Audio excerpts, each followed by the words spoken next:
All right, Jesse, that's making me hungry. Thirsty. It's like I need some Magic Mind and Monk Pack to get going. But let's dive into some questions. Our first question of the episode comes from Worried Housewife, who writes, how can a housewife implement deep work into her life? Or is it only for advancing in career work or for creator, writers, etc.? I love your book. However, I am mostly a housewife and I feel a bit anxious because the self help books seem to imply, unless I am writing books or working towards business, my life is mediocre. I want to be among those who feel accomplished and productive. What would your advice be for someone implementing the deep life in this situation? So I don't know, Jesse, is housewife a word we're not supposed to use anymore? It doesn't feel like that's the word we're supposed to use anymore. I mean, she listed it, so I guess you Yeah, probably can. it's her self description. I'm reading Yeah, verbatim. I'm thinking stay at home parent is probably the the the word of choice. So, well, for you're those probably right. for those who are concerned, I'm reading verbatim. I'm reading verbatim the question. All right, so this is a good question. First of all, I think there's a semantic issue that we often have on the show. Let's get back to, which is what exactly do we mean by deep work? Because again, I talk about this all the time.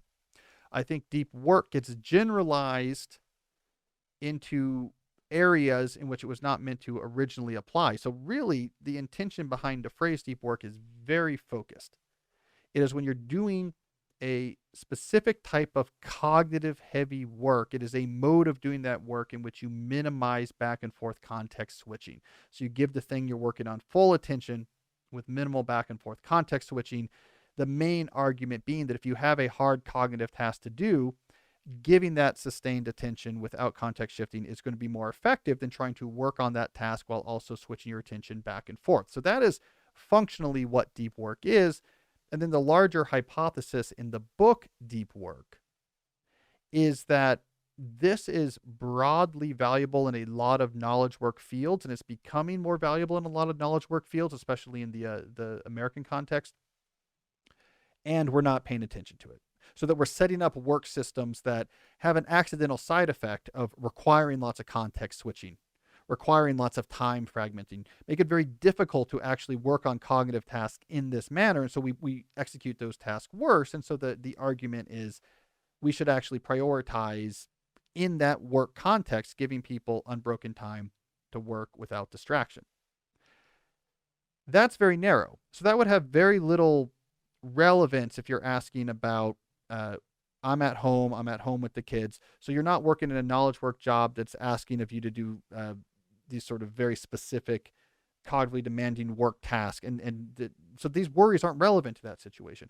But I think this is just a semantic issue because later in the question you say, what's your advice for someone implementing the deep life in the situation? And there I think we're getting to the fruitful question. I think this is what you're actually asking about is the deep life and perhaps the role of work or focused work in the deep life. And I think this is a critical question because we often extrapolate deep work to mean the deep life, but they're two different things. Deep work can have a place in a deep life, but they're two different things. So I'm glad we have a chance to actually talk about this and to try to make a distinction. So, in the theory of the deep life, which is something that was not developed in the book Deep Work, I introduced the term in the book Deep Work, but don't really get into it. I wasn't ready to get into that yet. But in the theory of the deep life that we've evolved on my newsletter and here on this podcast, the idea is you identify the areas of your life that are important, and in each of these areas, you focus intensely on the things that are high value and try to minimize time wasted on the things that are not important or of lower value in that area. So it's really triaging your time and attention towards the things that really matter. There's a core component to the deep life that says for the things that really matter in this type of calculus, you might even want to make radical moves to support them. So make radical changes to how you live your life, to really invest in the small number of things that are most important to you. That is the underlying concept of the deep life. Craft is just one piece of the different areas of your life that might be important. And it's important depends on what you're doing, what your actual situation is. So I think regardless of whether you're working in an office or you're at home taking care of kids or you're in between jobs and single, whatever the situation is, The calculus of the deep life is relevant. What matters to me in my life? Am I investing in those on things that really matter and not wasting too much time on things that don't? That's always relevant. And I think that is critical. If you don't have that framework, you're going to be completely adrift. And so there's nothing about being at home with kids that says that framework's not going to work. If anything, it's going to be even more important. It's that framework that's going to make sure that you don't get so caught up in X that you forget to actually think about this other piece of your life, the community involvement, constitution, your health and fitness. You're seeing the different parts of your life and making them important.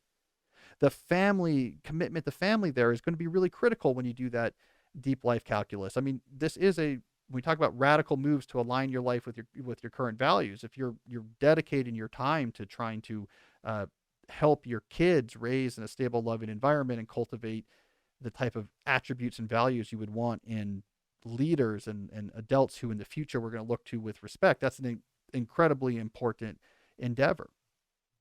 And so when you're thinking about things through deep life, work is just a piece of it, and the importance of that depends on what you're doing in your life right then. So I wouldn't worry about that at all. I would focus on the deep life and making sure that each of the areas of your deep life are getting attention, that let's say the kids' needs aren't swamping other needs that are also important to you or to the other people in your life. Deep work by itself is not that interesting. It's interesting if you're a knowledge worker who works with your brain to try to add value to information, then yeah, you want to be doing deep work because if you do it with a lot of context shifting, you're not going to be doing it as well. But that's just a particular job. That's just a particular endeavor. I don't want to put a moral valuation on deep work that basically focus cognitive work is somehow high value and anything else isn't high value. No, it's high value in the context of knowledge work. Deep is better than distracted. But you leave the context of knowledge work, it's not relevant. So, anyways, I hope that's helpful. That let's use the deep life as the framing, the thing that has some sort of moral valence to it. That's a structure to your life that's trying to intentionally focus on what matters versus those things that don't. That is universally important. And let's narrow in deep work to say this is an approach to doing a certain type of activity that a lot of people do, and it's relevant, and we need to care about it. But it is not by itself the uh, necessary foundation of a good life. We get that a lot, Jesse, don't we? Like, I think the deep work becomes a stand-in for like much bigger. Yeah, we've been getting a lot of those questions lately, especially from folks who are maybe retired or at home. Like Yeah. this question. Yeah, it's been coming up a lot. Yep. Yep. So good. I'm glad we had a chance to jump into that.